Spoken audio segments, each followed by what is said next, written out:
with Nanny Bubby. I am so happy to be here. Although I'm not gonna lie, oh, there's Biggie, right? Every day, 3 p.m., there goes Biggie. Biggie, it's okay. It's okay. Oh my gosh. Can you go pet his neck? Okay. Sending intern Megan to scratch his little neck. So not gonna lie, I had the best time ever in history. I hope you all had an opportunity to see some of the great little pictures of our family enjoying our time. It kept getting better and better and better. And all of us agreed we had never had a better time than we had in Aspen this summer. It was absolutely great. Hey, Joy Gallo, so nice to see you. I know there's a few others that have joined, but they're not popping up, so I can't tell who's here. Let me just look. Lene is here. Joy Gallo is here. So happy to, I can't close you. Hold on. There we go. So happy to see everybody. But I am so happy to be back, right? Sleeping in our own bed, even though we need to replace our mattress, which we're going to have to do this week or next. And so happy to get the laundry done and put away and just all the different things. Judy Woods, hey Judy, thank you so much. And yeah, I really enjoyed sharing. Hey, Frank is back. Congratulations to Frank, who won last week's cocktails. So we have our 6 people now. And on Thursday, I'm doing our cooking segment with Teresa Anderson, who won the week that I was already up in Grand Junction on my way to Aspen. And so we're going to be cooking this Thursday. And this Thursday, I am going to pull the lucky name out of the colander, not out of the hat, but out of the colander, to see who wins the Temecula Olive Oil Company free box of whatever they'd like in their box. So I'm looking forward to that. And hello everyone. Yeah, Frank. So Frank, tell us where you are. I know you were all the way in Florida last time we asked. And I know you said you're working nights now, which is very, very interesting. So I'm not sure where you are, where in the world is Frank Sully. And so tell us where you're at. And we're going to get started. I feel great being back. I do have an announcement that next Friday I leave again for my last week of summer vacation in Laguna Beach, California. So I won't be here the following week, although I am really looking forward. We're gonna try to get into a lavender farm if the lavender season is still in season, so that we can do at the lavender farm what we did at Temecula Olive Oil Company. But we will see. We'll see how it unfolds. Anyway, Frank said he's in Modesto, California. So welcome back from Florida. Frank, you're not too far from home now. So today I am actually making a swordfish.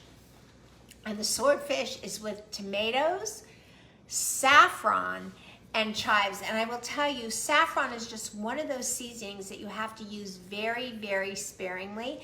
I use it in a tomato soup recipe, which is absolutely divine.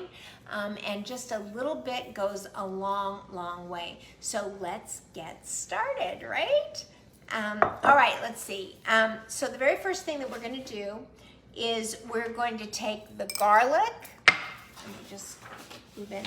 The garlic, the saffron, and just the garlic and saffron. And we're gonna put that into 2 tablespoons of olive oil right here on this pan. So I'm gonna pour in the olive oil. Hey Lisa, nice to see you. And actually today, Lisa sent me this gift of this crusher, and we're using Castelvetrano olives, and so I'm gonna use this little crusher to crush the olives, but that comes a little bit later. So the first thing we're gonna do is about 2 tablespoons over here, and I'm gonna take the camera here and turn it towards this pot. There we go. And I'm going to use my new little garlic crusher. So this garlic crusher, I never used a garlic crusher before. I always used hand mincing my garlic. But I saw my favorite chef, Yotam Ottolenghi, which I can't say is really my favorite because I love Ina Garten too. But I'm so inspired by his Middle Eastern cooking. And he always uses a garlic crusher. He said, don't be ashamed to use it. So, all right, if he says so, that's good enough for me. So let's crush this garlic. There you can see it comes out. Sometimes I have to reposition it. And we'll get that in there and get this started. I don't want to turn this on until we're actually ready to start and where I can keep a good eye on it. And the reason why is because you want to never burn your garlic. Because if you burn your garlic, nobody wants a bite of burnt garlic. It just can have a very rancid taste. So I'm always very, very careful about just cooking my garlic for about 30 seconds or so to be absolutely certain that I don't burn it. And truthfully, if you take your eyes off the garlic, you're messed up right away. That's like a sure sign that you are going to be messed up. So let me reposition. That's the thing with the garlic crusher, is that sometimes you have to completely reposition your garlic and crush it. So how many of you work with a garlic crusher, or do you actually hand chop? So this is not gonna, gets very slick at the very end, and so I am going to hand chop it just because a lot of garlic in this recipe is really called for. So let's just scrape it out with my thumbs, my fingers, get it all out. I don't know, I think the jury is still out on whether or not I actually love a garlic crusher. Maybe I've just got a bad one. I don't know, but let me grab a knife because I wasn't expecting to have to use one. Where is the knife? Well, my husband puts the main knife away in the wrong place, and he was using a knife to cut fresh vegetables. He is the fresh vegetable cutter in the household. I taught him how to use the hydrogen peroxide, the food grade hydrogen peroxide, and he cleans the lettuce for me. He cleans the celery. He cleans all kinds of, what else? The radishes. He's very good. So see, look at all that I pulled out of the crusher. So Teresa says she's had a garlic crusher for 20 years. Megan, you're falling down on the job there. I don't see these comments. Oh, you don't see them? No. Are they just to me? I guess I didn't see that one. Really? Okay, that's really something. Last thing I saw is Frank say, "I bash." I bash. Which I think meant I bet. I bet. Okay, well, let's see. Judy Woods, you see her there? Okay, I use a shortcut and buy crushed garlic in a small glass jar. You know, I used to do that before I actually really started cooking, and what I find is that the real garlic that you crush or chop yourself and have to skin and all that work actually truly does have better flavor. I sent a couple, I don't see them. No, well actually Lisa, I think I saw yours. So, okay, so we've got the garlic, and what is the other thing? Oh, the saffron. Okay, so let's talk about the saffron. I'm gonna just rinse my hands because I don't wanna get garlic into the saffron. So give me 1 second. I'm still talking, but I'm giving my hands a rinse. Okay, there we go. All right, I'm back. Okay, so here's the thing with the saffron. It calls for about a half a teaspoon of saffron. And in my opinion, that really sounds like a lot of saffron. So let me just so you know, this is Saffron Threads, and I hope you can see it. It's by Morton and Bassett. And I got this at Sprouts. And the thing about this is that they come in 3 little glass jars like this. And so there's 3 of them in here. Now, the saffron that I get at Whole Foods, let's see if I can knock this loose. The saffron that I get at Whole Foods, if you can see that, is in an envelope. And there's very few in there. And I find that the fact that these are sort of hermetically sealed in these little plastic jars means that you can keep them in your cupboards for a long time.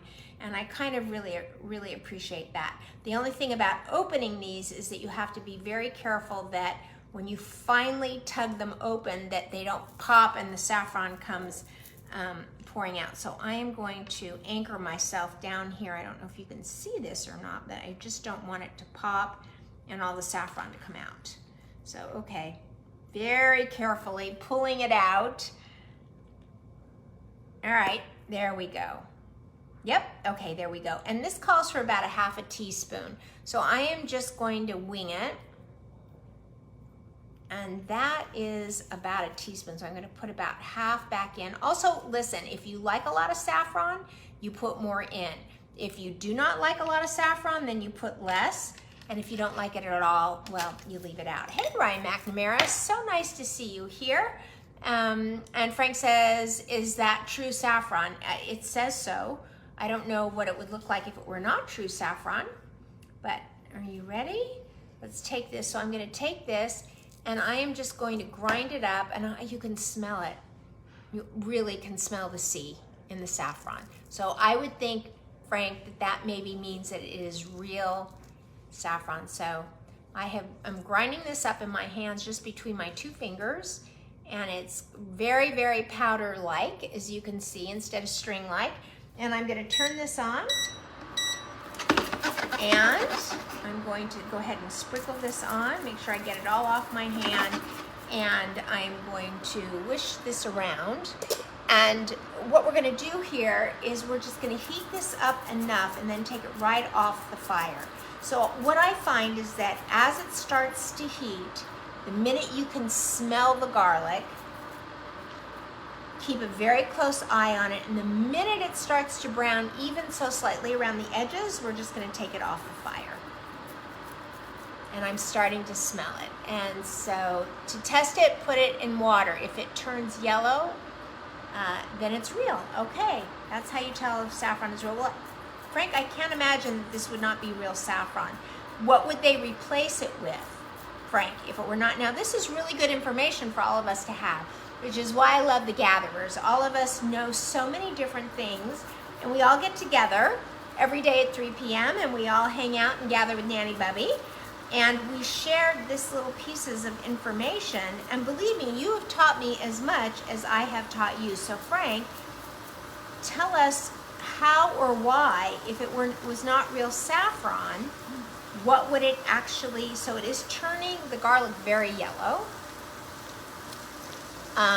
It would be safflower. Okay, saffron or safflower. Okay, all right, there we go. So I'm gonna let this get just a little bit brown. I'm hoping that you can see it. There we go. Okay.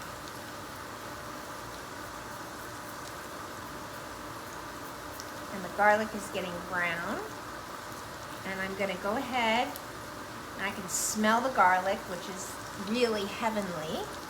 And I'm gonna go ahead and turn off the fire because it's starting to brown. And then we're gonna move on, there we go, to the very next thing.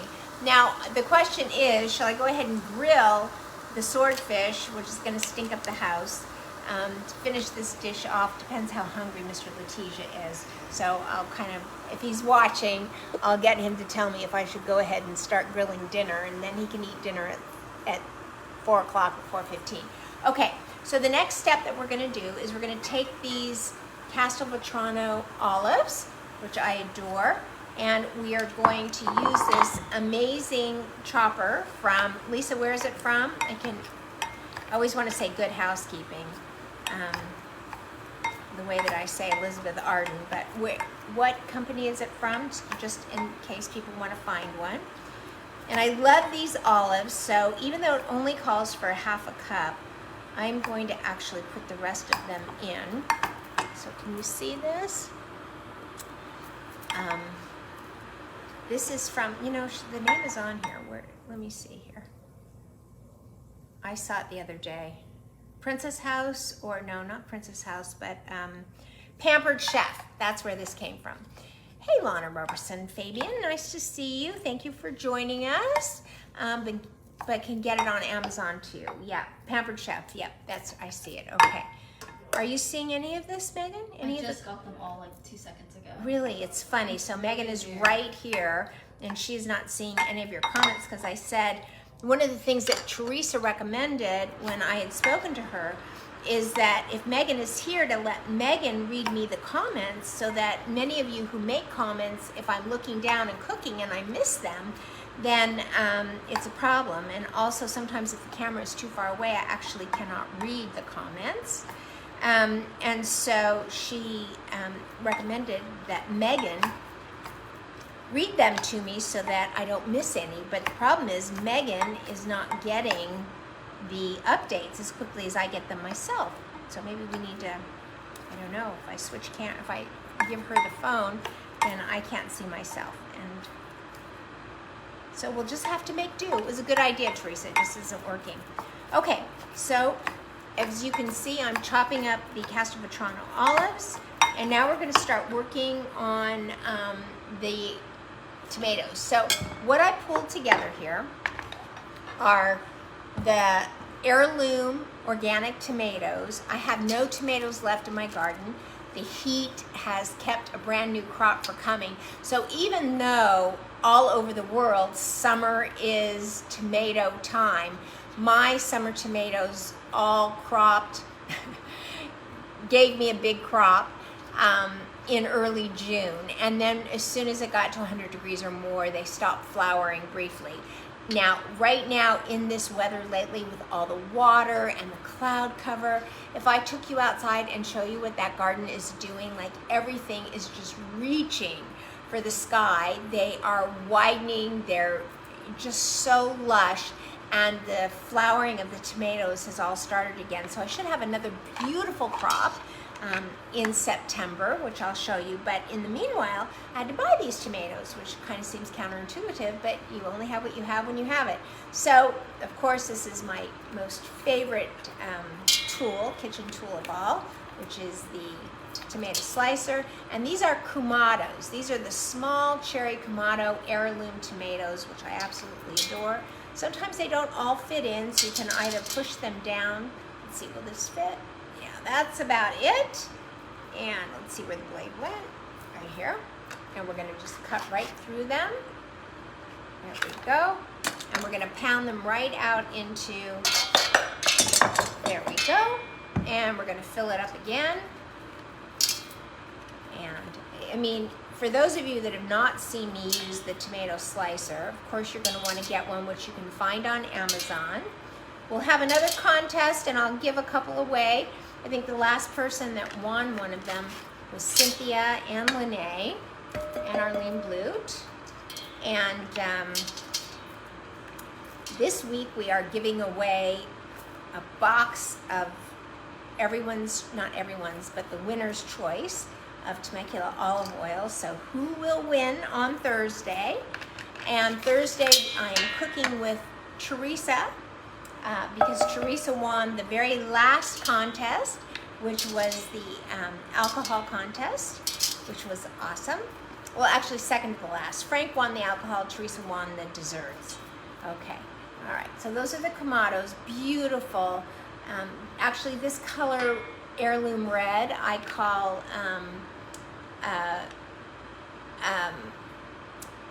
it's one of my what do I call it? It's one of my colors that are in my brand. It's one of my brand colors. I have this maroon color, right? Is that what we call it? Brand colors?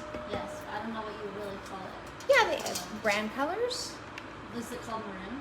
Oh no, it's called, there's a hex code is all I know the hex code by. Hex codes are what used to be, hex codes is the digital name for color. So when you used to go print, you would think of it was called something else, color, but now you go by hex codes.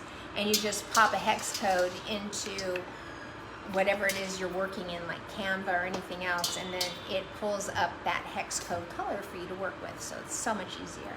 So you didn't know you were going to get a cooking lesson and an art lesson, right? Did you see Lisa said amazing great technique?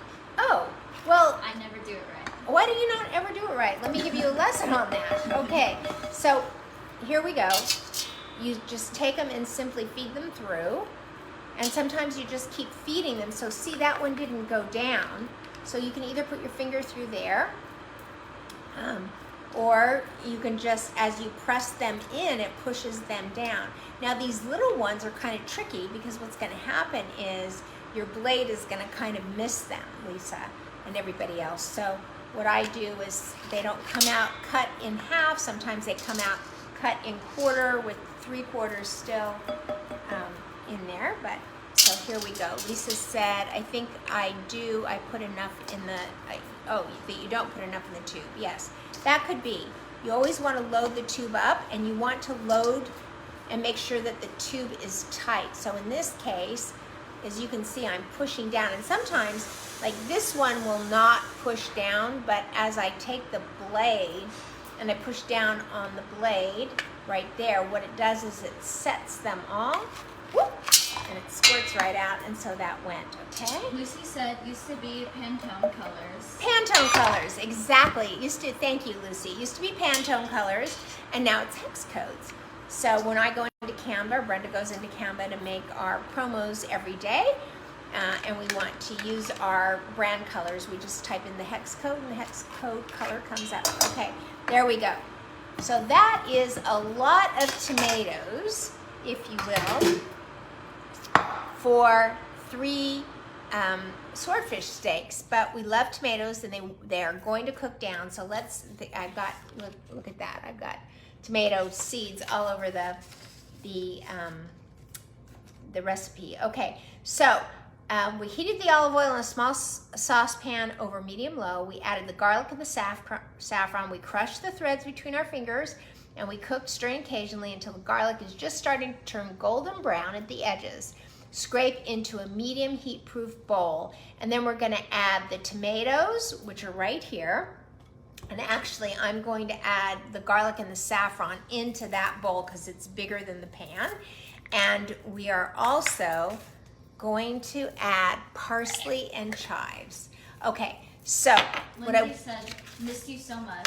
Oh, missed you too, Lindsay. I was thinking about you today. Lindsay, here's the question. You won a week right before I left as well, and you couldn't do it. So when are we doing yours and my cooking segment? So I know Lindsay's really shy, believe it or not. So can you hear that noise? It's like I still have a bathroom being redecorated, and they're finally putting in the tile. So I apologize for the background noise. It's just never ending, and I don't know what I'm gonna do when we finally get around to doing this kitchen. This kitchen is gonna be torn apart, that's for sure. Okay, so that's about it on the parsley. It's just a rough chop on the parsley. I'm just gonna give it a little more chop. You know what, Megan, will you hand me, do you see that knife right there? Nope, silver, no, the last silver one that you didn't touch. There you go. Okay, all right, so this is my favorite. This is called the vegetable knife. It's by Global. It is got these dents in it so that things don't stick to it. It is my favorite. This is a chef's knife. It's okay, but when I discovered this knife, I put my chef's knife away, and this is all I use. So if you can see this, I am chopping the parsley, and it's so much easier to chop with this thing. And even though this is a rough chop, it really just, since the tomatoes are rough and we're going to be putting in some chives, I just want to make this just a little bit finer in this particular instance. I don't know why, you know, it could change tomorrow. I'd be making the same recipe tomorrow. So did Lindsay say that she's, you know, afraid to do it? I don't know. What did Lindsay say? Can you see what she said? Because I see that Lucy is talking to Lindsay. Can you see it, Megan? I don't. Okay, let me look here. All right. She said, you will do great, Lindsay. I was very camera shy, but Nanny Bubby has a way of making you feel at ease. Thank you so much, Lucy.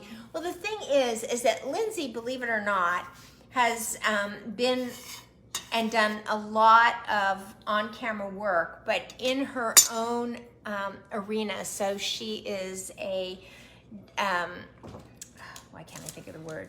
She's a stylist, and she is the first person ever to be on SaksFifthAvenue.com website doing a live fashion show, and she was amazingly outstanding, but she's in her element. So let me just say this. If I were to go on Saks.com and actually do a fashion show, I would be scared to death because it's not my lane, right? But Lindsay really struggles with cooking, and she struggles with cooking confidence.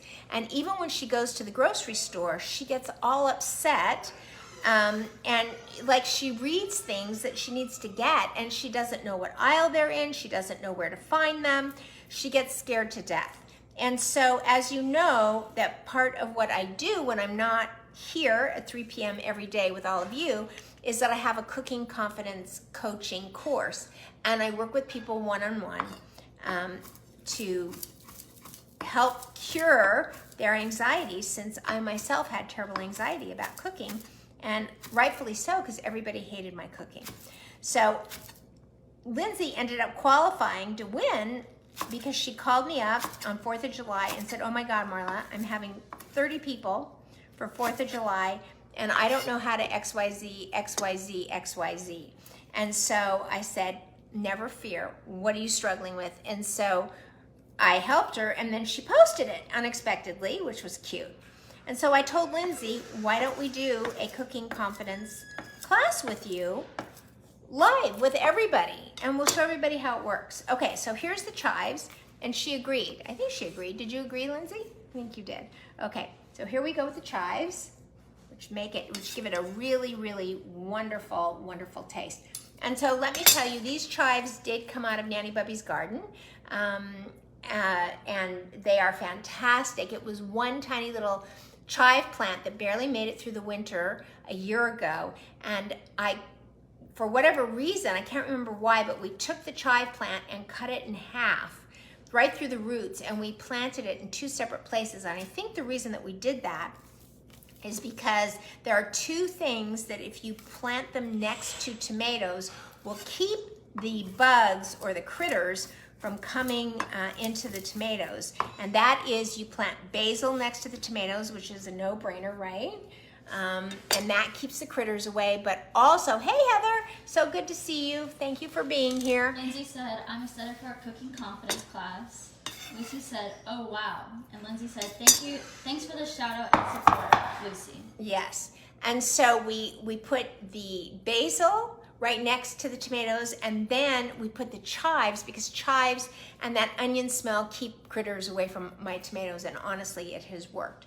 Okay, so we have done, let me just read, because remember, whenever you're doing a recipe, even if it's a recipe that you've written yourself and a recipe that you've done 100 times, if you get busy or you get a phone call or someone talks to you across the room, or you happen to be talking to your buds, to all your gatherers live and online, you can forget things. So we're gonna add the tomatoes, chives, parsley, olives, and vinegar to the bowl. And so we're putting in how much vinegar? I see that Teresa said something. What did Teresa say? Did you get Teresa? She did not get Teresa. It's so weird. It's so I'll read you what Teresa said. Do you think this recipe would be as good without the olives, or what substitute might work? Well, I'll tell you, capers could work, right? Because you're really trying to get, do you guys agree with that? Capers might be a very good substitute. But honestly, if you don't want the capers and you don't want the olives, and because I know Teresa, your husband, is very picky, and gotta love a picky man who knows what he likes, that I would honestly say that you could do completely without the olives, completely. So Harmony and Connor do not like olives. I don't know whose kid she is, because I used to eat olives for dessert when I was a kid, but they don't like olives, so I frequently, but they love capers, which is so weird to me. But nonetheless, that would be a good substitute. Anybody have another substitute that they might recommend? Hey, Lene, I think I said hello to everybody but Lene. Okay, so let me see, am I adding, okay, I'm not adding olive oil to this, and here's the reason why, because I am taking this fabulous pan of browned garlic and saffron. This is a Le Creuset. When I said, haha. Yeah. This is a heavy cast iron saute pan, or I use it sometimes for a saucepan when I have just like 2 tablespoons of olive oil. And boy, I'll tell you, you want to scrape every single thing that you can scrape right off the bottom of this pan, because it's saffron, it's garlic, and as Yotam Ottolenghi always says, wherever there's a crispiness or a browning, that's actually where all the flavor really lies. So you don't want to leave those brown bits or those crispy bits behind. You want to always scrape them right off. And this is killing my wrist right now because this pan is so heavy. Okay, there we go. I think I got most of it. I can go back and get it just a little bit later. Okay, and we're gonna go ahead and just toss this around. So there's 2 tablespoons because I had so many of these tomatoes. Hey, Helene, I've got 2 sisters on the line here. So happy. I've got Heather here. I've got Helene here. Helene was singing live with the band. I hope, Helene, you have a better voice than me. I was dancing to a guitar player around a campfire while I was away. And I didn't get, and I got some applause on that. And then I thought I might sing, you know, after a couple glasses of Dom Perignon, I thought I might sing with the guitar player. My family shut me up very quick. Mom, you can dance, babe, but you cannot sing. So, Helene, I hope you're a better singer than me. Okay, so in go the olives. Okay, and we've got our cracked pepper that we, about once a week, I will put peppercorns into a coffee grinder, and I ground my coffee grinds, and then by the end of the week, they're pepper grounds. By the end of the week, they're gone, and then I start again, and that way my pepper really is pretty much fresh. Okay, and I say pretty much because a lot of people think you actually need to grind it right then and there, but honestly, I think that sometimes pepper can be too much when you grind it that fast. So take a look at this. Isn't that lovely? And this is just gonna sprinkle right over the top of, hey there, Ryan. I said hi to Ryan already, but it's so good to see that you're still here, Ryan. So nice to see you. So isn't that beautiful? So the next step is we are going to cook the fish. And as long as we're all here, we might as well. I really worry that it's gonna make my house stink, and I was gonna do it out on the grill. But we have so many of you here right now. Oh, thanks, Lisa. We have so many of you here right now. I think I'm gonna switch pans, and I'm gonna go ahead and bring this grill pan. Okay. So I bet all of you didn't know that I fly fish. It is my favorite sport. In 2003, 2004, my husband and I had the great opportunity of being in New Zealand, and I'd always wanted to go fly fishing, and so we hired a guide who took us fly fishing at the fly fishing capital of the world, which was in Queensland, New Zealand. And it was amazing. It was the best day ever. It was so beautiful. In New Zealand, they tell you that literally in 1 hour, you can experience all 4 seasons. And I'm telling you, that is so true. Almost like here in Las Vegas as of lately. But literally, we went out, we had to take our jackets off. It was so warm, the sun was out. And then suddenly the cloud cover came and it got a little bit chilly, and we put on a jacket. And then all of a sudden, out of nowhere, it started to hail, and I'm like, oh my gosh, here comes winter. And then, you know, winter went away and it was spring. So I guess it went summer, fall, winter, spring. So however it worked out, it was great though. It was really great. So after that, people would say to me, what's your favorite sport? What do you like to do? And I would always say, I love fly fishing. It's my favorite sport. Where have you been fly fishing? And I would say, oh, New Zealand. I've only fly fished once, but I can promise you it was my favorite sport ever in my life. And I did not get the opportunity to fly fish ever again until last June 2020 in Park City, Utah. And it was amazing. And then we did it as a family, all of us, everyone but Harmony and the baby. We did it in Aspen. It was just sensational. It was really great. And in fact, of course, this is a catch and release, as it was in Park City, as it was in New Zealand, which I'm good with. But the problem is that I have never fished, the 3 times that I fished, in an area where the instincts of the trout, and I ended up hooking brown trout, and brown trout is huge. And literally, I got in a fight with this fish, trying to hold on to him, and he won, and he literally pulled me all the way into the river. I mean, I'll tell you, there's one thing I hate more than anything else, it's being cold and wet. And this river is called the Roaring Fork River, which is a direct snow melt off of the Colorado Rockies. And so the water was really, really cold, and literally this fish just grabbed onto the line and literally pulled me into the water. And I didn't drop my rod, but in pulling me, it gave him enough slack that he was smart enough to absolutely unhook and go swimming off. So, and my husband also got pulled into the water. I'm not sure that Russell or Connor did, but because they had to fish downstream from us. But, and I'll tell you a funny story about them. They both caught the same fish. Literally, they were both reeling in a fish, and their hooks were both in the same fish, which was really hilarious. Okay, so this is what we have here. We've got this swordfish. Let me just turn you here. Hey, Cynthia. Yes, that must be a fish story, LOL. That is so true, right? So we're going to just put a little bit of olive oil on the top of these 3 swordfish. Again, these are swordfish. And I'm just going to drizzle a little, and what falls off, we're just going to use to season the back side of this. What did I do with? Here. So there we go. Okay, you guys see this? I have to turn that camera a little bit so that you can see it a little bit better. There we go. Okay, so, and we're gonna salt and pepper it. Now sometimes I put the top on the fish when I use this pan. There's a great top, but the problem is it starts steaming the fish. And what I found is then it just doesn't brown the way that it's supposed to. So there we go, all the oil is on.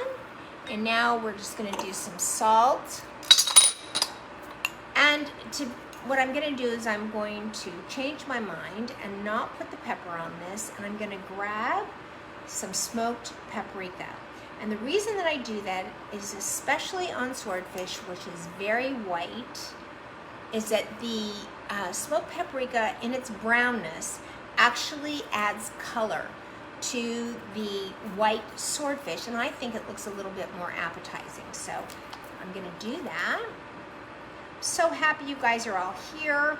So I have to tell you, Judy Woods and Roseanne posted their strawberry shortcake made with Bisquick while I was away or on my way out of town. And I really have to tell you that there's something really joyous about that Bisquick recipe. I think we all find that the pancakes we make with Bisquick, and I'm not a big mix maker, as well you know, I do mostly everything from scratch. But I was so taken by that Bisquick recipe with the shortcake that I literally brought a box of Bisquick with me to Aspen, because I was sure that we would get home one night and then I would suddenly find myself making dessert. But I never did. So I brought my box of Bisquick home, and I am absolutely 100% going to make it, I think, this week for all of us, because I think that if you literally can learn to make one thing from something like Bisquick, which is pretty much really done for you, and it turns out so good that it just, and Lindsay, I hope you're listening to this, it will give you just a little bit of confidence to move on to the very next thing. So that's why I really want to make that Bisquick recipe. And also I took the whipped cream, because there wasn't a mixer in the condo that we were in to make whipped cream. I bought the push button whipped cream, which my granddaughter's never seen, obviously. And I said, come over here. And I just squirted it in her mouth. She thought she died and gone to heaven. She's like, what is that? She was so excited. So, and you know what? How about, Lindsay, if we schedule you and I to make the Bisquick strawberry shortcake recipe? That sounds good. Will you love that? And your little Bryce will love you squirting the whipped cream in her mouth. So, okay, let me get the smoked paprika so we can add some color. Let's grab it. I'm coming. Okay, all right, here I am. So, back. Okay, so does that sound fun, Lindsay? Are you up with that, do you think? Or is there something else that you would really like to make other than a dessert? Tell me what you think. Tell me what you think. Okay. Let me look to see what she says. All I see is let's do it. All right, so the pan is nice and hot now, everybody, and we're gonna take these swordfish and smell at my house. Ready? I want you to know, and don't feel guilty. I'm gonna give you a little Jewish guilt here. I did not want to smell at my house, but I'm doing it just for you. because there's so many of us online today and we're all having so much fun apparently and hanging in there. Okay, let me turn this so you can see it. There we go. Let me add just a little more smoked paprika. Okay. What about, yes, we can make biscuits. And they actually are biscuits, Lindsay. They're biscuits cut in half, and actually you just put strawberries and whipped cream in them, and those biscuits become shortcake. So yeah, we can do that. Maybe one other thing. How's that sound? So let's schedule that date for everybody. Okay, so I am going to take this and just, that actually smells heavenly. So the smoked paprika, actually, the smoked paprika actually gives it such a great smell. So I'm just going into the tray that they were in when I seasoned them, taking the last of the smoked paprika, as you can see, and just spreading it. Spreading olive oil and smoked paprika like butter.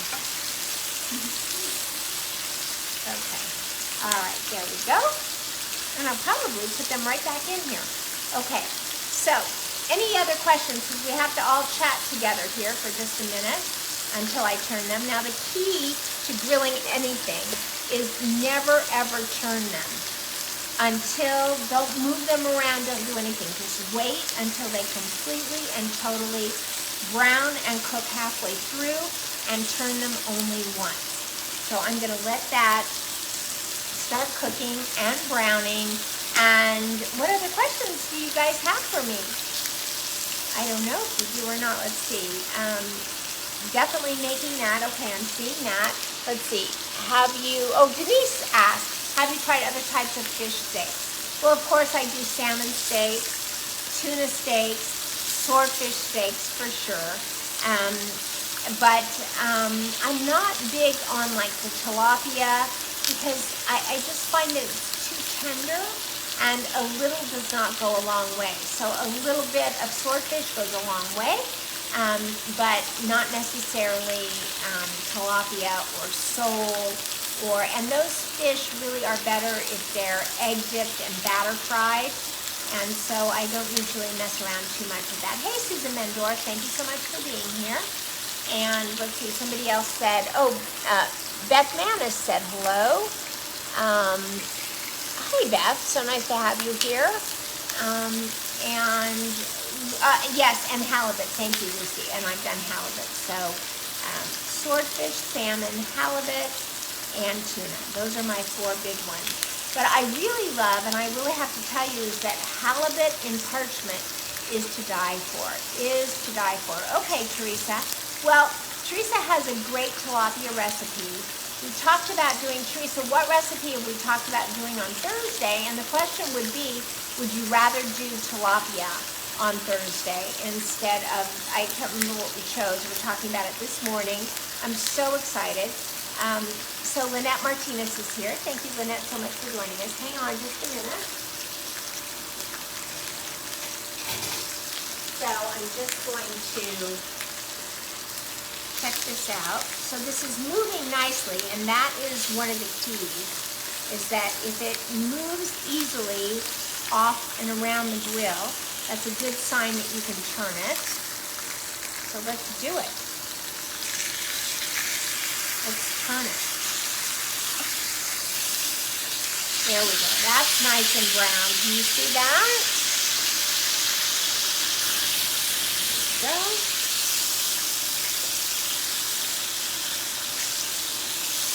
So these are nice and brown. Look at that. Isn't that beautiful? And this I'm going to move just a little bit closer.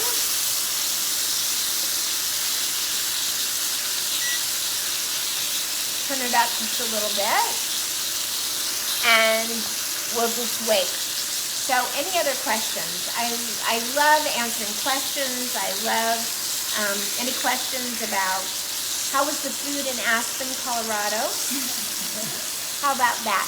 I really wanted to take pictures of, because we had reservations at some of the best restaurants in all of Aspen. Well, the first day that we got there, the kids were tired, I was tired, everybody was tired. We decided to stay in the condo, have room service, not deal with the kids getting tired or cranky while out, and that we would start a vacation starting on Sunday. And then Sunday is the day that we went whitewater rafting. And it was supposed to be a 2.5-hour trip, which it was in May when I booked the trip, because the runoff it was spring and the runoff was moving very quickly, so it was only a 2.5-hour trip. But by the time we showed up in late July, the river had slowed, and so that 2.5 hours turned into 5.5 hours. We had an extra 3 hours on the river, which was awesome, may I tell you.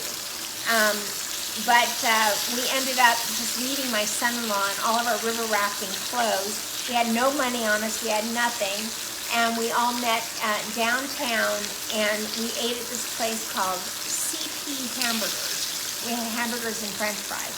So that was 2 nights that we had fabulous restaurants booked, but we didn't end up eating there. So then we had a steakhouse dinner, which was fabulous, but the baby was so cranky we couldn't even relax, and we just wanted to eat and get out of there, which was a shame.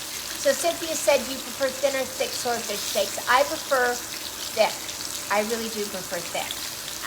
It tastes more like meat, and also I just like cutting into it better. If they're too thin, they get dry, and they get very, I don't know, dry. But the thicker, I like so much better. Yes, Frank says beautiful grill marks, and Lucy said, what is your favorite dish to order when you travel? Well, so I am an eggplant fiend. I'm an eggplant fiend. I love eggplant, and as you may have heard that story about how my son-in-law and I fell in love with this eggplant at a restaurant that we used to do takeout, it took me a year to figure out that recipe. I just kept going and going and going and going until I accidentally figured out how to grill the eggplant. So I frequently love Italian when I'm out. I love French when I'm out. And I always like ordering the eggplant parmesan, because whenever I eat it, I go, oh, I like mine so much better. If I could just tell them not to bread it, not to fry, I go through this whole litany. Okay, so there we go. There's these fabulous grill marks. Like so. Now I want you to know I squeezed a little bit of lemon juice on the swordfish steak right before the show started. And the reason I did that is because they were starting to smell. They'd come to room temperature before I started cooking them, and I was really concerned about it. So let me cut into these, and let me see if they're done. I have no way of testing them for that. Cynthia says, yes, her too. The thin, when they're thin, they dry out. So let me see. Cut right. Oh, are you ready for dinner, sweetheart? Come say hello. Come say hello. So my husband, can I tell them how proud I am of you? Oh, he wants you to know. Come here. All right. Look at, here, step to that side. Oh, no, step to this side. Sorry. Hello. Do you see this guy? This guy is half the size he was 2 months ago, number one. Yeah, whoop, no, this way, come this way. Show him your, yeah, more, come this way more. There you go, okay, muscle. And Megan's taking a picture, so we're posing as it's going on. And he lost 4.5 pounds on vacation, this guy. Can you imagine that? Yep. Well, because I didn't have Nanny Bubby cooking. Oh, is that a good thing? Yeah, well, there's a compliment there. No, it's good, because look at this. I mean, just take a look at that. That's what we're having for dinner tonight, I assume. It is, and it's almost done. Are you ready to eat? I'll start when you're ready. Okay. I have a 4:30 appointment, though. Oh, okay. So I can't do it right away. No. You can eat before. What time is it? You're going to be able to eat at 4, so you'll be done by 4. That early? Yeah. Oh, wow. Okay, because I just came down and it smelled so good down Did it here. smell good? It didn't smell fishy, huh? No, not at all. Not the way you cook it, Nanny Bubby. Oh, listen to this guy. Yeah. This is how you stay married for 41 years. This is how you do it. This is my secret. And Judy Wood said, hey, Tom, you're looking good. Thank you, Judy. And Thank you. Can you see Judy? Isn't she looking good, too? I like Judy. I've known Judy for probably, oh my goodness, at least 40 years. I know when we represented Judy at Realty 500. There you go. With Al Levy and Chuck Ruthie and Yes. all the great realtors in our town. It must have been at least 40 years ago. Well, so let me ask you a question. Okay, Ryan, you're still there, Ryan McNamara. Tell me the name of your dad's very famous restaurant that was so popular when we were in high school. Did you handle that? It was, Whose restaurant? oh, I can't remember the name of it. Ryan, type what it was called. It was the most popular restaurant. Oh, and Lucy says hi, too. Hi, Lucy. And she says, good for you that you lost weight. Thank you. I can't remember it. Ryan, it was Kettlebell or I can't remember the name of it. I'm not familiar with that. Yeah, you were. You were. Oh. I know you came to town later. Okay, you want to hand me a serving plate? A serving plate? Oh, I'm going to go to work here. I'm going to work for my food. Oh, Right? it was called the Brothendell Original Soup Kettle. This is easy work, though. Okay. She does all the hard work. Okay. Not exactly the beautiful plate that I wanted, but Oh, well. it's okay. I know. Okay. I'm all into beauty.